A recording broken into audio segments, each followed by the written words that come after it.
I would actually dare Ohio State to run the football. Dare them to run the football, in particular on early downs, because it's very apparent.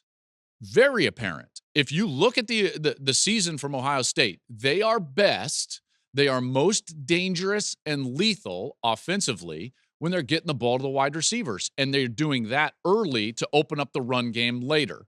What they don't do a great job of is running the football initially in order to open up the passing game later.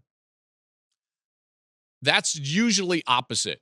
Okay. And normally defenses would come into a game and they would say, like, hey, man, we've got to stop the run. I think that this is an opposite game for Notre Dame.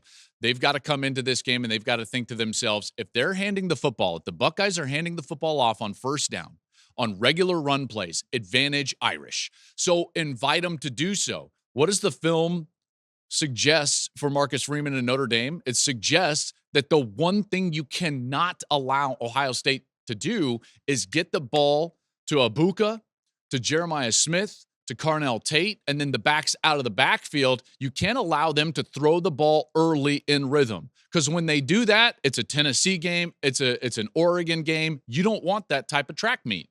I don't think Notre Dame can win that type of track meet. What do you want? You want a Nebraska low-scoring affair, a Michigan low-scoring affair, and in a lot of cases, exactly what happened against Texas in the semifinal.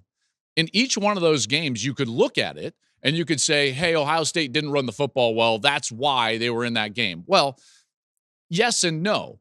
I think it's more about the fact that Ohio State is not a great running team. They're not. So they've got to use the passing game in order to open up that area of their game.